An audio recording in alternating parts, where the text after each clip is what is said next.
Mind calm, body at ease, breathing quiet, sentiment benevolent.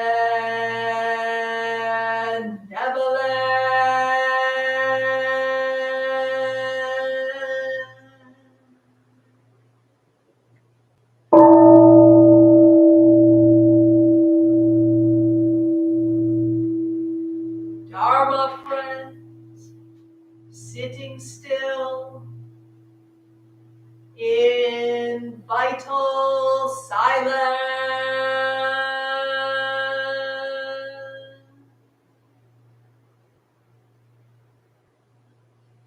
wanting nothing, we practice eco-Buddhism together.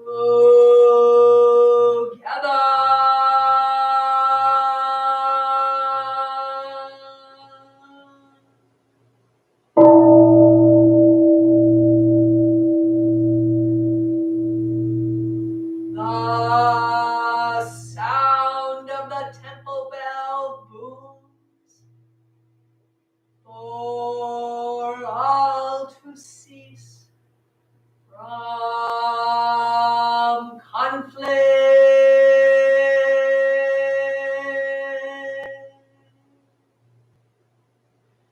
May the way of Buddha usher in the dawn of non-violent global village forever.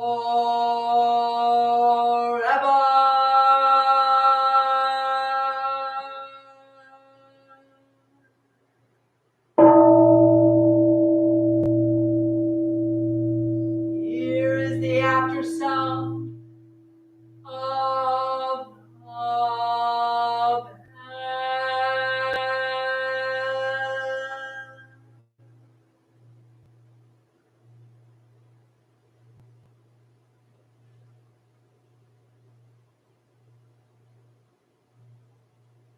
Thunder of silence, light after Dharma rain.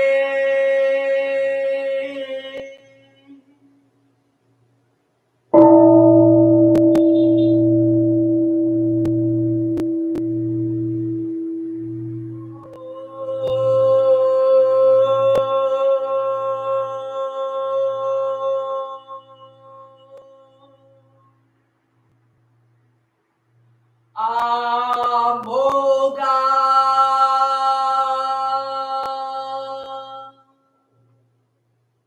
Varochana Mahamudra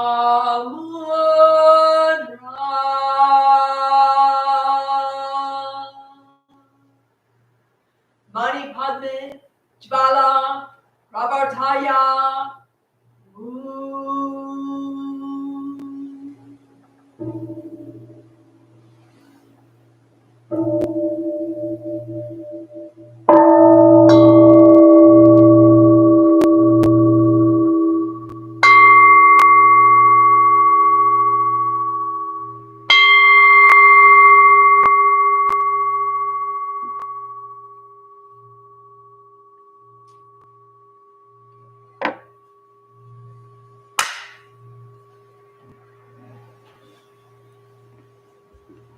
Please stand for the chanting of the three refuges.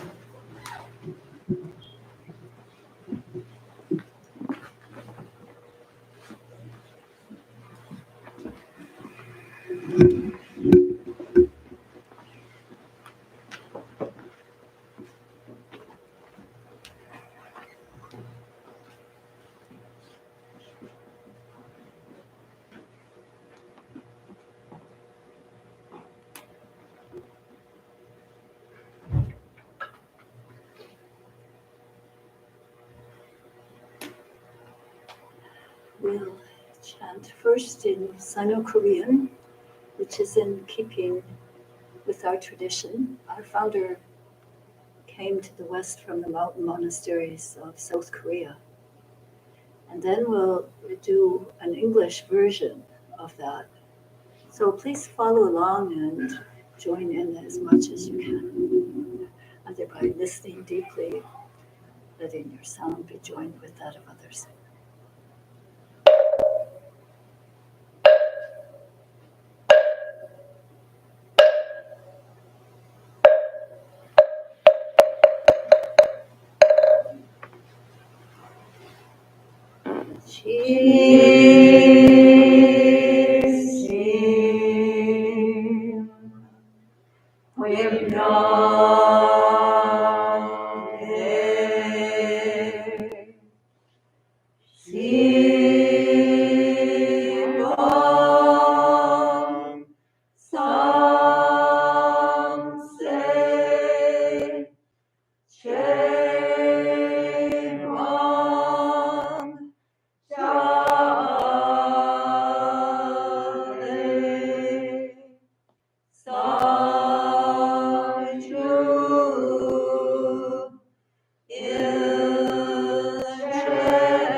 I go for refuge to the Buddha. I go for refuge to the Buddha. And resolve with all beings. And resolve with all beings. I will cultivate a heart of enlightenment. I will cultivate a heart of enlightenment. And realize the great way. And realize the great way.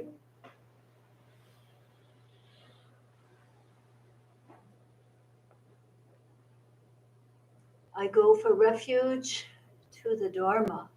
I go for refuge to the Dharma, And resolve with all beings. and resolve with all beings.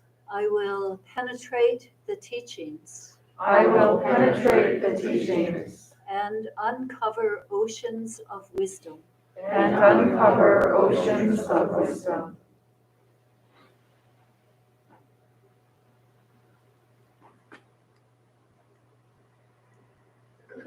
I go for refuge to the Sangha.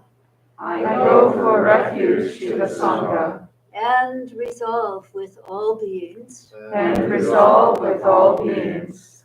I will seek peace and happiness for the many. I will seek peace and happiness for the many. And transform this world into Buddha lands unimpeded. And transform this world into Buddha lands unimpeded.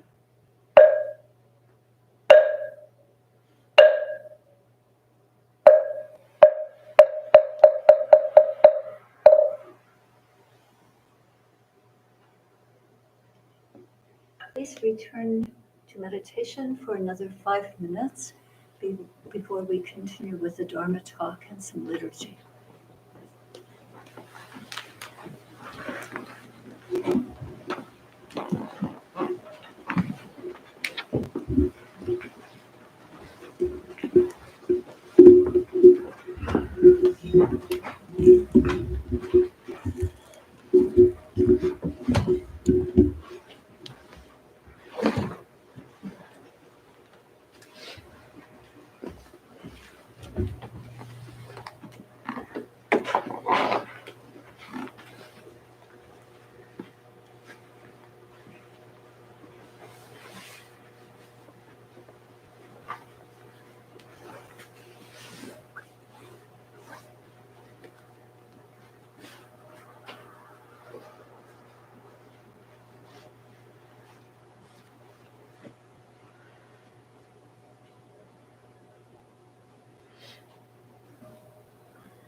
beautiful stretching exercises together.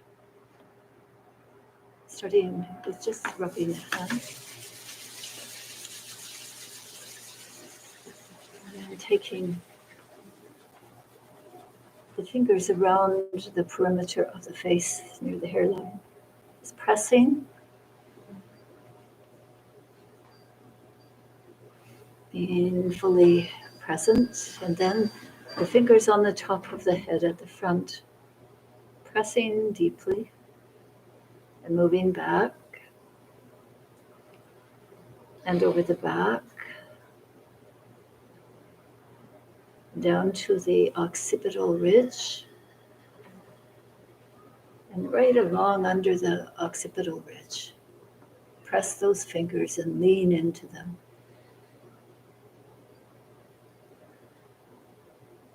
Move the first finger and thumb to the earlobes, pulling down.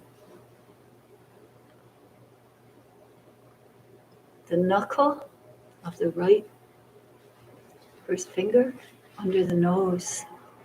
It's pressing.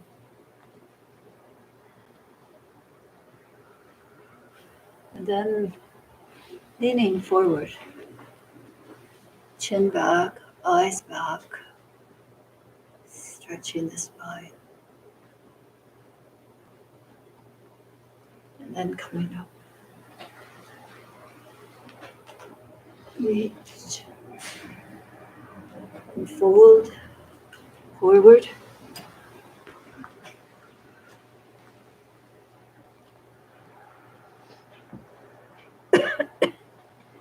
Inhaling up. And to the left, folding. And in the position, awareness of breathing.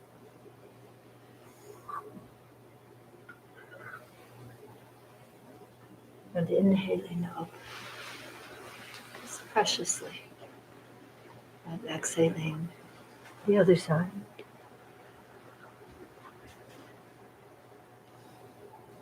Awareness of breathing.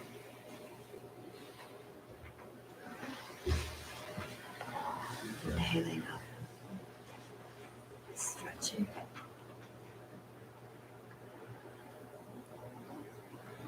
And then arms behind and bending forward.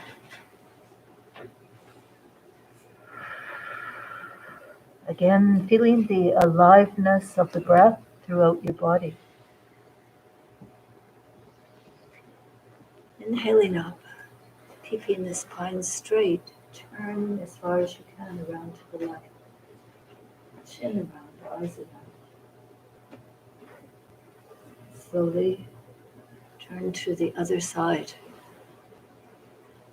Keeping the spine straight, even while it's twisted. Massaging the whole nervous system. And back. Placing the fists right at the bottom of the trunk. And exhaling down, and then we're down, inhaling up and around, and exhaling down. And up, and exhaling down again. Changing directions, going with the inhalation up to the top and the exhalation down to the bottom of the circle.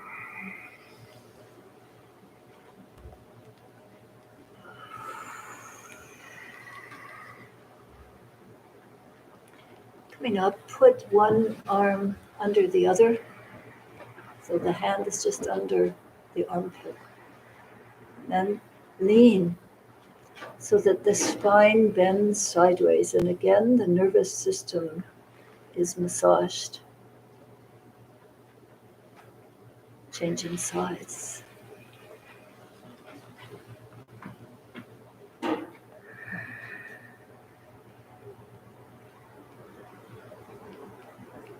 And then lacing the fingers about the position of the occipital ridge. You put your thumbs under it and press. And then widen the elbows on an inhalation, and then an inhale, open. And then bring both arms up. Point the fingers toward the very top of the sky. Release.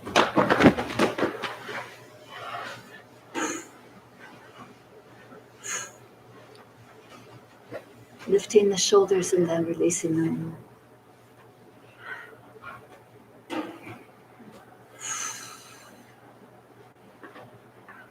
I'm making a little bow. Finished.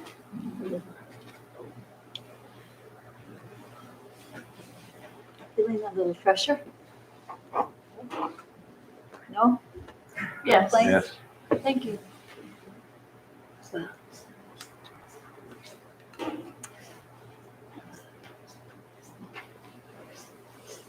Feels like winter.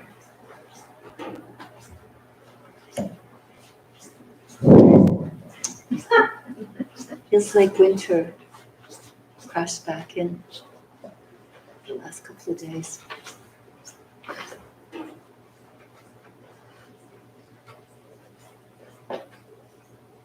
Even so, thank you for coming out, being with us. We have a special speaker for our Dharma talk this morning. And it's my pleasure to introduce her. She's Pashu, street name Meadow Jones, just a nice, good, basic street name. And she's just a fascinating person. She's really had a lot of life experience on the streets and in academia.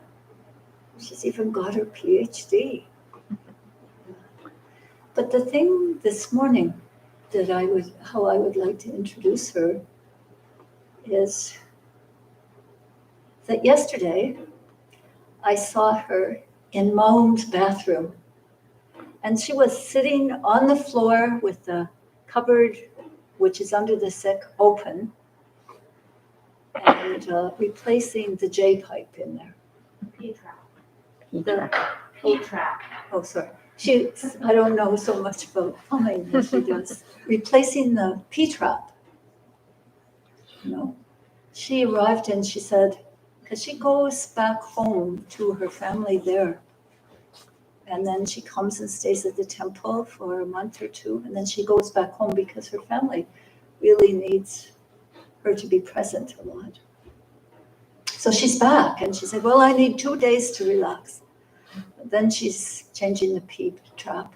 And now we said, well, what about a talk? Because during training meetings, she gave this beautiful talk on one of the Buddhist disciples. And I remember at that time thinking, she's got to share this with everyone. It's this really unique disciple, not what you would think of the disciple. And she just has a kind of beautiful way to present it. So let me not give it all away and ask her to come and sit right here. And we'll make bow to each other here. You're here. Yeah. Could you bring a little white tea golden for us?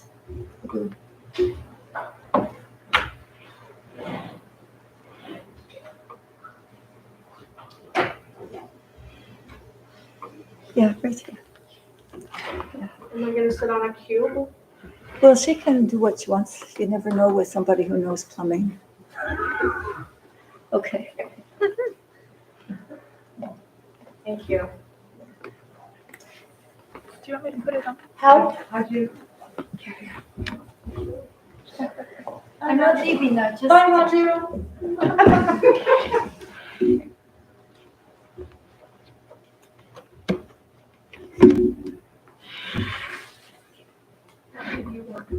I don't think I need a cube.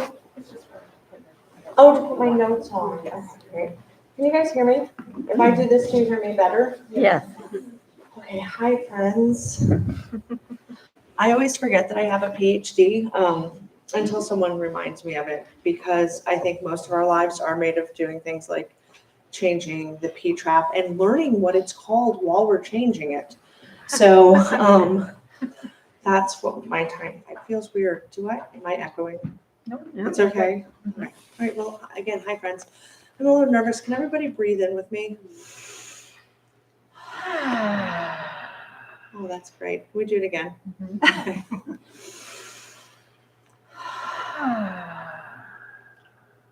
Thanks. So I get nervous before I talk in front of people, and it's a combination of I'm not that enlightened that I don't want you to like me. I do. The other thing is, it's really an honor to be able to get your time and your attention. We have very little to give to each other that's really ours, and our time and attention is really ours. So I feel grateful. Thank you for giving it to me. And I'm here to talk about Angulimala. Do you guys know this disciple? Okay, some of you know this disciple, some don't. Okay. So he's the most written about of the Buddhist disciples. I learned this, much like I learned about the P-trap on the go. He's the most learned about of Buddhist disciples. And there's a few noteworthy things about him. One is he, in some countries, he's the patron saint of birth and fertility. And he's the most written about. Like, there's several movies, contemporary movies called Angulimala, actually, right now. There's a prison restorative justice project called Angulimala. And also he's a mass murderer. I got your attention now, right? Yeah, that's good. He's a mass murderer. So, birth, mass murder. So because he's so well written about, he really occupies the imagination. There's quite a bit of backstory, and then there's the part that's in the sutra. So I'll give you a little bit of his backstory that is like the oral history, or the just the mythology of him. So some of his mythology is that he was born to the king's chaplain, King Pasadi, maybe Pasadine. I don't know. I'm not going to make guesses, but a king's chaplain, and he was born under an astrological sign of the robber. And the king was like, "Should we kill him now?" And his parents were like, "No, we'll raise him well. He'll be fine." And it was true. He did well in this mythology. He did well. He was sent to college. And then at college, he was the best of all the students, and his fellow students were really competitive with him and decided to undermine him. And they did that by trying to instill doubt in their professor's mind, making it seem as if Angulimala was out to get him. Either in one version I read, he had slept with his wife. In another version I read, it was just that Angulimala was going to kill him. So the professor, at first, and my favorite version is where 3 separate people have to go to him. And he denies it each time because he's very close. The professor is very close to Angulimala. And then the third one comes. They say that once suspicion is seated, suspicion will find what it's looking for. And so he began to suspect Angulimala. And so he asked him to complete a final task, to complete his studies in this part of the mythology of it. And the final task is that he needs to go out and collect the fingers from 1,000 people. I mean, it's like a dissertation. It's like a final project. Just go and kill 1,000 people. You'll have completed your degree, yada, yada, yada. So he is told. And this backstory, we were trying to make guesses as to how Angulimala ended up being Angulimala. Oh, don't let me forget to tell you that his name means finger garland. So you know what he did with those 1,000 fingers. He wore them. Okay, so that's some of the backstory. The backstory continues that he's fearless, and he has no regard for living beings, and he just kills everybody. And the king is alerted because the towns have become not towns, the villages have become not villages, and the countryside has been emptied out. People are afraid for their lives. He started in the forest, but he started encroaching on people. And the mythology includes that he kills 20, 30, 40 men at a time, that everyone's afraid. So the king rallies his army at the people's cry to go and find him. In this part of the backstory, his parents learn of this and they realize they don't want it to be the case, that it is their son, who, by the way, they did not name Angulimala. That was later. His name was Harmless, and I forgot what it was exactly, but they were afraid. So the mother goes into the forest to try and stop him. And now is about the time when the sutra kicks in, where the actual part that's written down starts. And where we begin here is with the Buddha about to walk into the forest that he is known, Angulimala is known to occupy and to collect fingers in and murder people in. And he is warned 3 separate times. He's warned by his disciples, he's warned by the townspeople, he's warned by the country folks. He's silent every time. In one version of the story, the Buddha has had a vision that Angulimala is going to find his mother and kill his mother, which will make him beyond repair. Basically, his karma is now hopeless, condemned at this, just irredeemable. And the top 5 of the most heinous things you could do is intentional matricide. And so the Buddha is going to prevent that. And the sutra just says that he said nothing and it just went into the forest. And so now they encounter each other. And Angulimala sees the contemplative ahead of him. And he thinks, I've killed so many men. What is this one contemplative doing? He thinks he can get me. He's like, he thinks he can do this, because he says even he's come for combat. And so he comes behind the Buddha and he's following him at a distance. And he thinks to himself, this is so strange. I have overtaken swift-moving elephants, swift-moving horses, swift-moving deers, swift-moving carriages. And I cannot overcome this one man walking in front of me. And he doesn't understand. And some of the mythology is really beautiful. It says that the Buddha expands time and space, contracts it in order to keep that distance. And another is that Angulimala's karma is so heavy that he just can't keep up. So he yells ahead to the Buddha and he says, contemplative, stop, contemplative. And the Buddha is still walking. And so Angulimala has stopped and is yelling because he's out of breath chasing this one little contemplative. And he can't keep, it's like trying to follow Haju on a walk. Has anyone ever tried to follow behind her? It's like that. So you can't keep up. So you can't get up to the Buddha. And the Buddha says, Angulimala, you stop. I have stopped. Angulimala's mind is blown. He's standing still. The Buddha's moving. How can that be? And he says, he knows that the contemplatives are known to speak the truth and only the truth. They're going to tell the truth. So he knows he's having some cognitive dissonance. He said that I stopped. Wait, no, he said he stopped and what's happening? And he says, I have stopped, but you haven't stopped. But you said I haven't stopped. Why did you say this thing? What have I not stopped? And the Buddha turns around and there's this hand mudra associated with this. Can everyone, is it the left hand or the right hand? Does it matter? It's this one where the Buddha's got. Oh, is it up there now? So this one.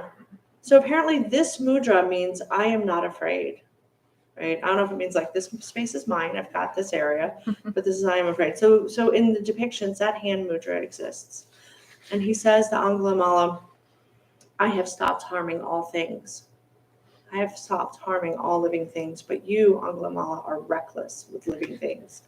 You have not stopped. And at this point, there's this really beautiful part in the Pali translation where he says, finally, a great seer has come into, who can, there's a bunch of greats in it. The great seer has come into the great forest for me and has seen me and has told me to stop. And I like to think that at that point, Angulimala, who had been sort of blind in his own actions, just doing the thing that he's supposed to do. He's got like 999 fingers. He's going to kill his mom. Maybe he's going to kill the Buddha. He's just doing the task in front of him. But he feels seen in that moment and he sees himself. And it goes on to describe that at that point, he throws out all of his swords, all of his weapons, and it gets very descriptive to make it really clear that these are gone. He throws them off a cliff, into a chasm, into a pit, into a hole. They're gone. He's not coming back for them. Those weapons are gone. And he turns to the Buddha, to the one who has gone well along the way, and says that from here on out, can he join in going forth? He has turned away from evil, no more evil doing, and he wants to go forth. And the Buddha says very simply, come bhikkhu, which as we know means come monk. So that's his ordination, and that is enough for him to be a bhikkhu. So not all is jolly after that, because Angulimala has accumulated quite a bit of karma. And so the king and his soldiers are still after him. And now Angulimala has joined with the other bhikkhus, with the Buddha as his attendant. And the king comes to the Buddha because they have a relationship. If you read through the stories, there's some relationship that exists between the Buddha and the kings and other folks of import. And the Buddha asks, what's wrong? You seem disturbed. Are you having problems with the other kings in the area? And he says, no, there's like a mass murderer brigand in my forest, and I'm on the hunt for him. And the Buddha says, what if I told you that Angulimala, the finger garland man that you're seeking, had become one of ours, and he was, that he had turned away from violence, that he didn't harm being, he didn't take what was not given, that he told the truth, that he lived off his one meal a day, going from home into homelessness. What if I told you that? The king was like, that'd be great. I'd give him money, I'd pay for his clothes and his medicine, but that's not real because this guy is really violent. And Buddha says, ta-da. And there's Angulimala, clean shaven, in his ochre robes.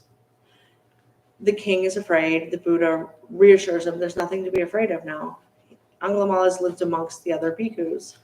And the king makes his offer. He says, what is your name?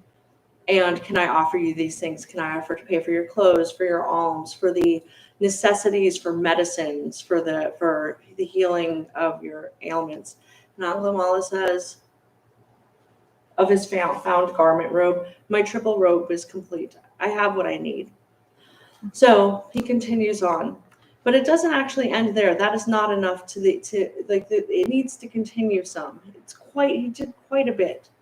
And so the next thing we hear in the sutra is that Angulimala encounters a breech birth on one of his alms rounds. He sees a woman in birth, and he is moved by the tragedy of it all, moved by this woman in suffering and this child in suffering to come into the world, and that they're going to be stuck then. This child is being born into a life where they will die, born into a dying body, in a cycle that goes on. And he is moved suddenly by this, deeply moved.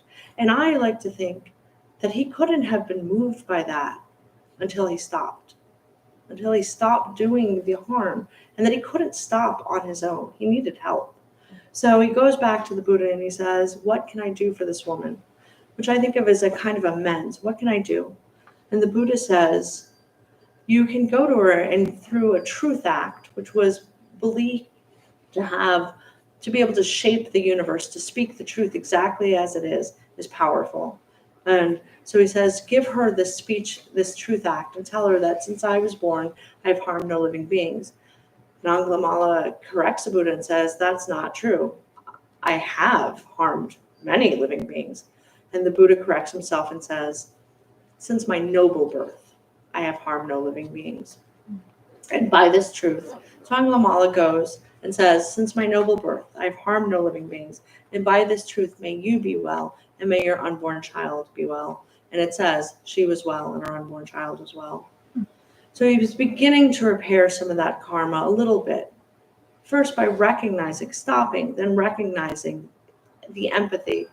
But he has to continue. He's not easily accepted. He's not easily accepted by the other bhikkhus. And also, he did quite a bit of damage. Towns, cities, and villages had emptied out. So the next thing that's written about him is on one of his rounds, his alms rounds, he's assaulted, and they throw shards of, it's called pot shard, so it must be shards of pots, and they tear at his clothing, and he's injured, and he's hit in the head, and he comes back and he's bleeding, and his robes are torn. And the Buddha tells him to continue to bear it, Angulimala, continue to bear it sort of with the equanimity that you are, because otherwise, think of what tens of hundreds of thousands of years this karma that you've done would carry with you. But here you're resolving it now. And I like to think about that particular moment, the moment in which we must stop what we're doing that's causing harm to ourselves or others. Then we're able to see what's happening. And then actually we have to face it without anger or defense. And this is one of the reasons that Angulimala really appeals to me. He continues on with his life, and it says that he becomes, what's the word for an enlightened person? Arhat. How do you say it? Arhat. Arhat. Okay, so he becomes an Arhat.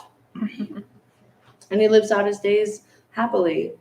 Maybe not long, but it is be good. And that is the story of Angulimala. And I was thinking for myself, one of the things that really moves me is thinking about how we stop. It seems really important to me that the Buddha had to help him. He couldn't do it on his own.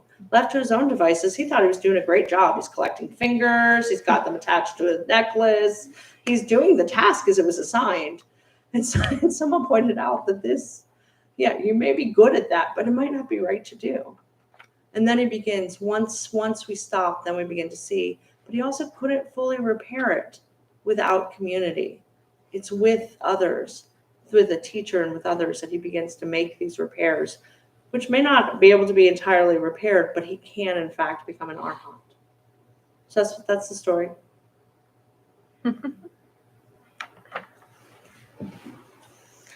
I'm going to pass this around and ask you all, first of all, do you relate to the story of Angulimala?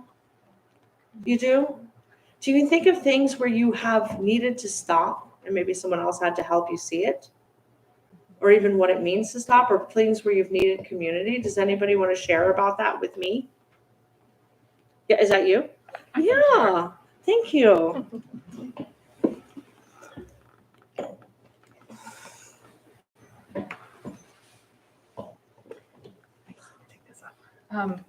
Yeah, that's my favorite part of the story. Is it still working? Yes. Where Angulimala can't catch up, and the Buddha's like, no, I have stopped. Now you. I love that part. But the thing that I guess when you asked the question, I was thinking about several years ago when I was in the precept study group, which some of you are in this year. And we were studying the first precept, which is do not harm but cherish all life. And I was driving to work, and I was supposed to be doing my chanting practice, which was part of the assignment. And I instead was just like beating myself up about something that happened the day before, and then mentally going through all the things I needed to do that day and all the things that was causing me anxiety. And I had this vision of, one of those dolls where you like stick pins in it, because I felt like all of these words were like sticking pins in me. And I was telling a friend this later that day. My friend said, well, you're the doll, but you're also the person sticking the pins in. Yeah. So that precept applies to you too. And I thought, oh. Oh. Yeah. Oops. Where next? Other thoughts on Angulimala or stopping? Thank you. Thank you very much. And as I told you, it was wonderful. Thank you. I think there is something interesting about freedom, about liberty, that typically what we often see, absence of liberty, is when we go like a free will on our... did I touch something? Does it work? Yeah. Yeah. Like a free-willing rolling wheel. So it goes in its direction, but it cannot change its direction. In French, we say to go sur sa lancée. That means I cannot take the direction, the cape, the new cape. So I'm a slave of my initial impulse. And that's what I think as an interesting image of attachment. Mm-hmm. It may be, I believe I'm a bastard and nobody will forgive me. It can be, I'm doing my job. I was said to collect fingers. It can be, I've been educated in such a political manner, in such a social vision of the world. So all those forms of attachment, mental attachment to our inertia. And that's why I think it's interesting that Buddha says, no, you have to stop to make a path. So that's what I wanted to comment. This vision, like physical, of making a stop to reconsider our attachments and maybe to start again to liberation. Thank you. I don't know if it will work with you. Should I turn this camera to face the crowd? Oh, yeah, we can do that. Yeah. But if you shout, it should.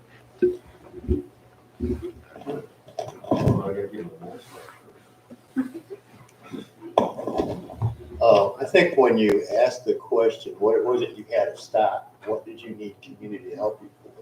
But before I answer that, you asked, well, who's heard of this monk?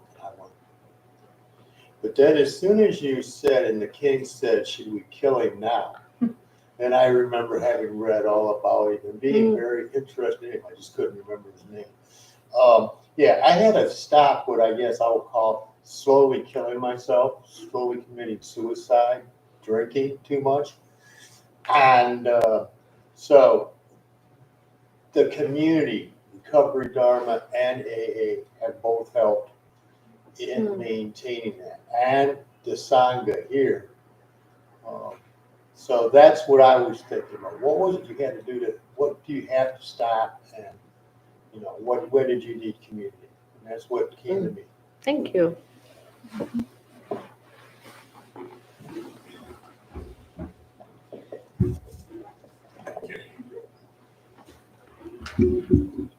Question? Mm-hmm. How should? Yeah.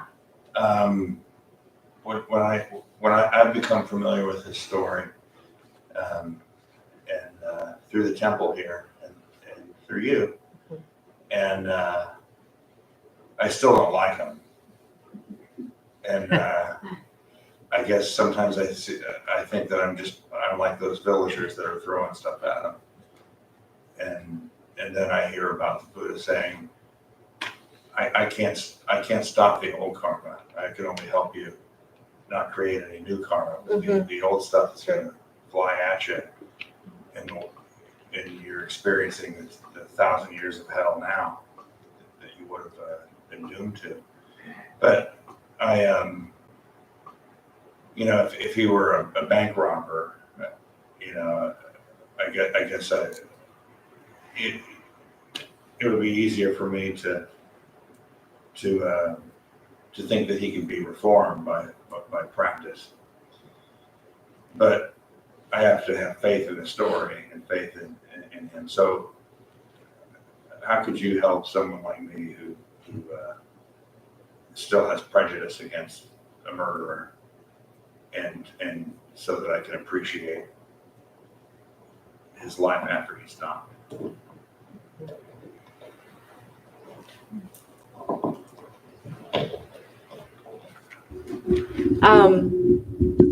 Thank you. I will comment, but I don't have the great wisdom on this. I think this is a collective problem that we have. And something that I think about is that as much as he cannot stop he can't resolve the karma. There are outcomes to actions. And that's what happens. And so he's not making any new ones. This is what's said about it, that once a being becomes enlightened, they don't make any new karma, but they still must play out their old karma. And I think that is sort of true about us. So we stop doing certain things, but it doesn't mean people are still going to be mad at the last time we were cranky pants with them. That's real. And so how to face that graciously. Yeah, you're right. I was a cranky pants with you before, but I'm trying not to. But in the case of where my angers are, of course, I still have bitternesses over much smaller things than having cut off 999 fingers off my friends and family members. Much smaller things sometimes I carry around. But here I try to, for myself anyways, and I'd be curious about what you all do, is I try to offer the same generosity and loving kindness that I would someone else towards myself, which is to say, I can no more stop the outcome of those actions, which is my anger is a normal reaction to a sense of violation or a sense of injustice or even just a fear or rejection. And what I can hope for is to not make more karma in that moment, meaning to not act on the anger, but instead to witness it with loving kindness. I'm not saying I'm great at it, but those are my goals. I'm curious what other people would have to say. Yeah.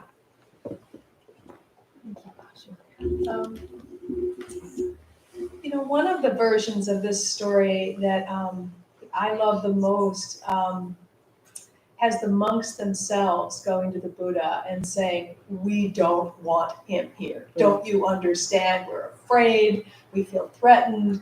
This is unjust. There's been a great injustice here. So to just let him walk is really not just. And I really thought that had so much of a profound message for us today where we are, because that kind of judgment that we have initially toward things we don't like, political candidates we don't like, is just so, it's like, no, it's wrong. And someone mentioned last week, I just thought it was so beautiful. We were talking about really giving our generous best intentions to people who are suffering in the world. And it just struck me that it's so easy for me to give my warmest intentions and warmest sort of intentions in the universe for the people of Ukraine that I see suffering. And then Monya mentioned Vladimir Putin. And I was like, that's so much harder. And so to go to that hard place that the Buddha was asking the other monks to do, that's where our challenge is. That's where the rubber meets the road. So, yeah, thank you. Did you want I can be the runner. I like that. It's nice. Anyone else?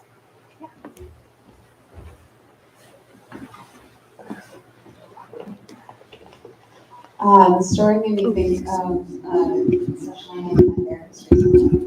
Yeah. Yeah. And my therapist was saying, you're not perfect. You're never going to be perfect. No one's perfect. And I said, obviously, I'm not perfect yet. And she said, you're killing yourself doing this. You are absolutely killing yourself in this struggle to make everything perfect and always be perfect. And I said, yeah, because I'm not good enough at it yet. And she said, literally, you have to stop. You have to stop. And I said, say that one more time and 10 more times and then 100 more times, please. Yeah.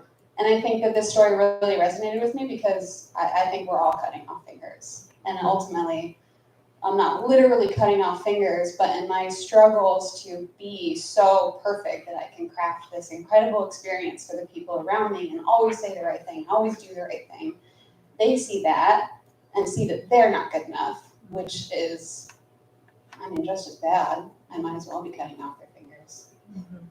So I feel like, this really resonated with me, and I probably should stop. Thank you.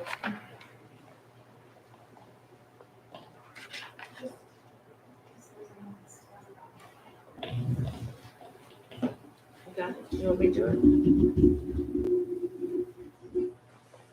I relate a lot with Angulimala in the story, and whenever I think of myself as not perfect enough or practicing hard enough, I offhandedly am like, well, the Buddha accepted a murder, and I haven't murdered anyone, so base level starting there.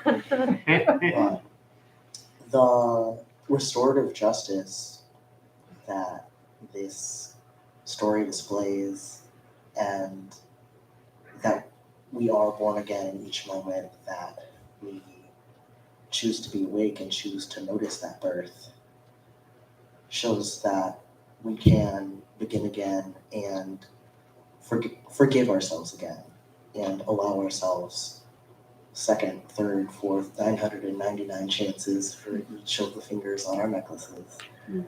And the story is what helps me forgive myself and continue on the path.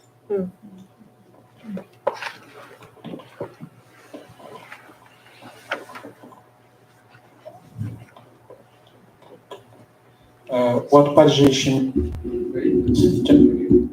What you raised is. I think it's just getting feedback. Yeah. Okay. Actually, I just want to come back to what you just read because it's very profound. Imagine I have someone sitting next to me. You know the two brothers in the Bible, the prodigal child, and the brother who was loyal, hardworking, good boy, who stayed at home, who didn't go to the brothel, who didn't spend the father's money, and so forth. He stayed at home, and he said, Why do you welcome his bastard so nicely after he went out and he ended keeping pigs? Because he has spent all the money. So it's unfair. And say, yes, it is unfair. And to be very pragmatic, imagine a guy is sitting next to him and he has been killing my son, raping my daughters, and I should have, as Angalamala, to accept him and forgive him. That's the issue of equanimity when the monk said, we don't want this guy here. What he did to others, he did to, even if it was my sister, my brother, it's equanimity. So that's the difficulty of forgiving and of karma. So, and I just wanted to insist, it's really a very profound question, very profound issue, yeah. And with my intelligence, I'm not good enough to bypass this obstacle. I always have a sort of part of me who likes the monk or who likes the brother in the prodigal child who says, am I really equivalent to this guy who decided to be a killer, an assassin, a murderer, to spend the fortune of your dad? It's a real obstacle. And it's not so easy to wipe out. And just the two questions it raises is the question of liberating oneself through forgiving, and yes, the mystery of karma. Did he do it by his own choice, or was he driven by karma similar to the previous cows? So he was slave of his karmas from previous life, reproducing murderer. Those are very profound questions. That's what I wanted to comment. I saw a hand over there. Thank you, Joe. Can we one more? Yeah, one more. Okay. I have a experience similar to this. It might be directly related to the story. I recently had to call out somebody for harassing me, for bullying me at the workplace. And I thought I was doing a really great job at it, and I was like much appreciated for it. So I kept going on the path. I addressed it, and now there is no harm, but I feel like I'm being harmed every single day. Until now, I had to realize the harm is coming from inside, because after calling out or even believing that restorative justice is what I need and I have to forgive the person, but I'm not capable of forgiving yet. So now, when I'm working with my therapist or working with people who love me, I understand that I have to stop, but I just don't know how to stop. So I'm really happy, like the first step or something, like I'm trying to find that first step, and this story really moves me. And I don't know how I found resonance in it. Thank you.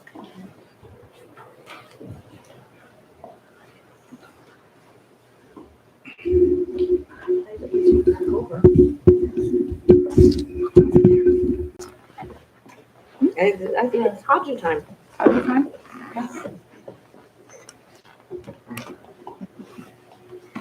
Thank you very much.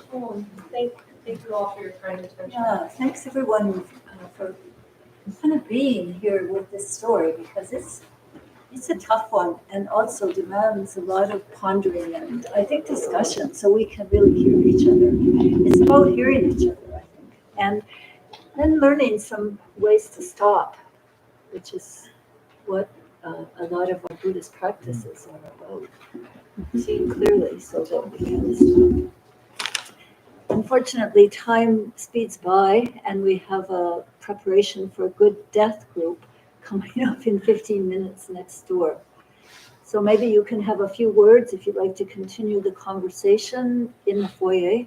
Otherwise, I think it might be a good idea to continue this topic a little bit with examining some of the practices and because our stopping may not be as big as what Angulimala had to do, but that we still have issues and concerns that would be important for us to learn how to work with more successfully. So let's end with the 4 great vows, because this really speaks to the spirit of what the temple is about. And it's the 4 great vows come from the Avatamsaka Sutra, the Flower Ornament Sutra, a very, very long sutra that is basically about enlightening beings in the process of awakening. So here we are. And these are the great vows. All beings, one body. All beings, one body. I vow to liberate. I vow to liberate. Blind passions, one root. Blind passions, one root. I vow to terminate. I vow to terminate. Stop. Stop. Stop. Dharma gates, one mind. Dharma gates, one mind. I vow to penetrate. I vow to penetrate. The great way of Buddha. The great way of Buddha. I vow to realize. I vow to realize.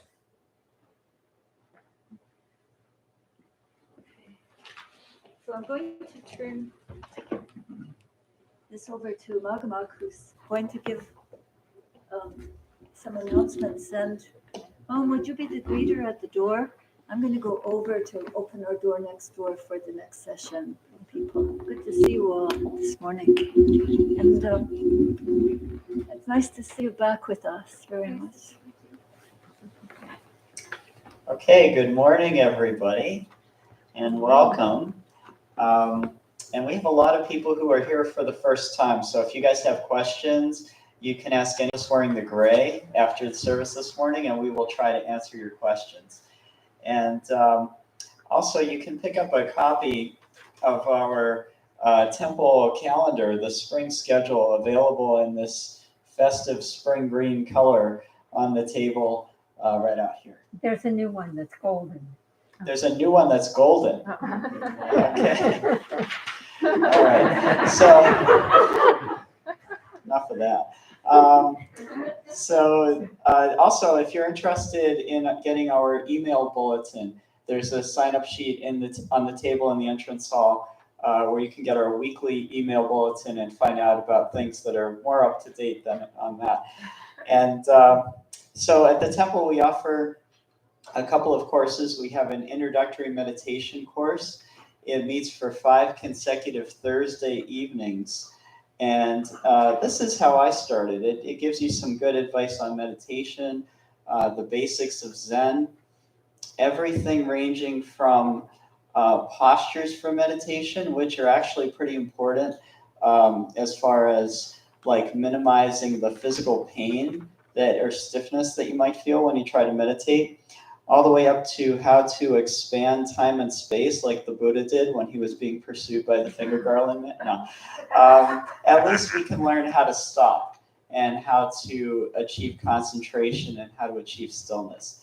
So that goes for 5 consecutive Thursday evenings from 6:30 to 8 o'clock p.m. And the next session begins on April 28th. So there's a sign-up sheet if you're interested in that. If you are interested in doing the introductory meditation course, but you don't have Thursday evenings available, another option is to do it all in one session. We offer it as an overnight beginner's Zen retreat, which covers all the same information.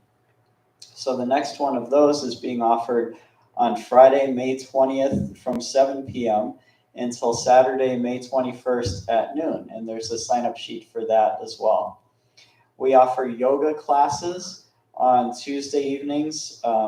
They run in sessions for 6 Tuesdays from 6:30 to 8 o'clock p.m. And the next one of those begins on May 3rd. And then for longtime practitioners, we're offering a 5-day intensive retreat, Youngman Junction, which will be Wednesday, April 6th at 7 p.m. until Sunday, April 10th at 9 a.m. We have opportunities for residency. If you've ever wondered what it might be like to live in a Buddhist community and participate in a Buddhist community, we do offer residency, either short-term or long-term, where you live here. Most of our residents still have a job outside and they go to work and then come back here when they're done and participate in the schedule of the temple and making meals and eating meals together and so on. So talk to us wearing the gray if you're interested in that. And then mark your calendars for Peace Camp. We have a camp which we offer. It's camping in the outdoors in tents and practicing together and cooking and eating vegetarian meals together and lots of activities and lots of fun. There will be more information coming out about that soon, but you can mark your calendars if you're interested for Friday, July 29th until Wednesday, August 3rd. And then as Haji mentioned, we have the practice session, the workshop on preparation for a good death, meeting across in the hall, in the building next door. And Recovery Dharma is meeting today. Where and when will that be? At noon, and what I'm calling today the root cellar.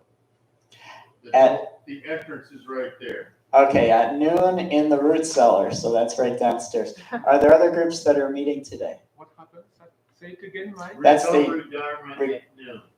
Recovery Dharma at noon. At noon. At noon. Recovery Dharma. Yeah. Okay. The temple is supported by your kind donations of time and money. There's a fishbowl right outside the door here for monetary donations. If you'd like to volunteer your time, there's lots of opportunities from helping clean up around the temple to working in the garden over the summer, over the spring and summer and fall. And so talk to us if you're interested in that.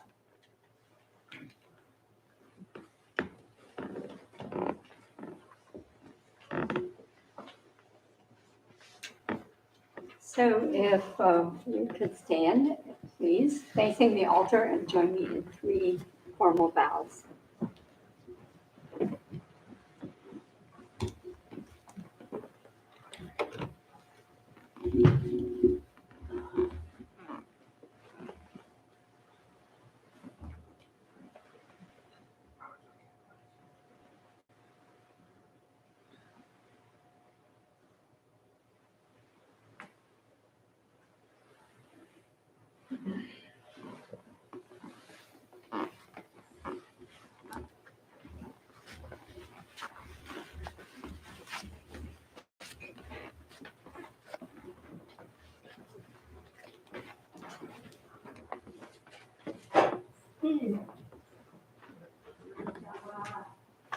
If there's a group that would like to pick up the last row of mats in both rows, put the mats over there on that stack, and then put the cushions up on that rack, that would be really helpful.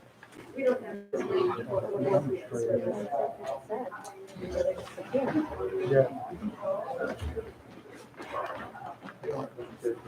Hey, Simone? Yeah. Could you take that white food back up? Sure. Thank you.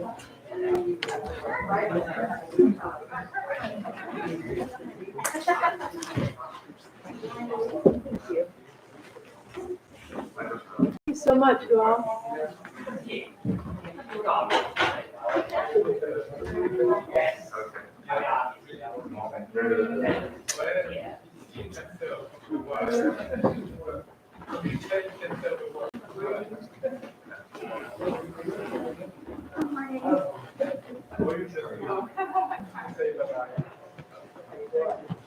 That's nice. What? You can take a picture of it to remember. Nice comments? Or 8 or 9? Nice comments. Good.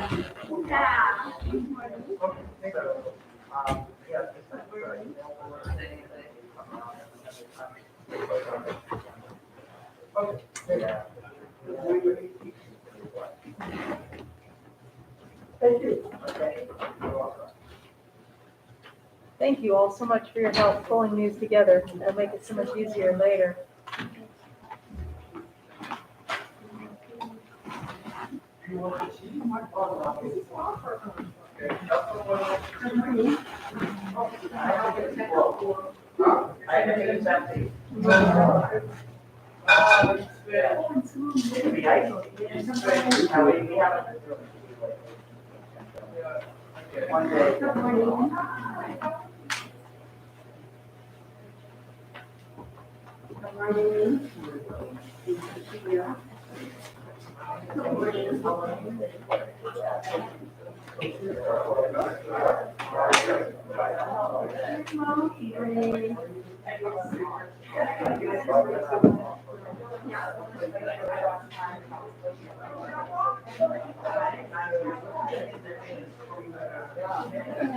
Get some good chat today.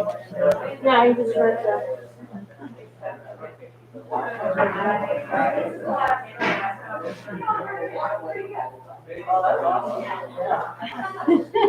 Ours more, we make great finger food. Right, exactly. That's hilarious.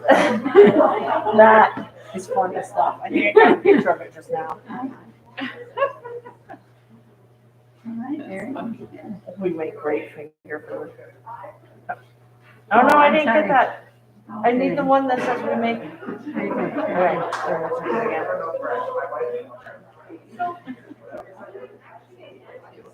Yeah, that is funny. Trevor, thanks for jumping in first. Oh, you're welcome. Yeah. She's still on here. Can you go to places? What are your rules?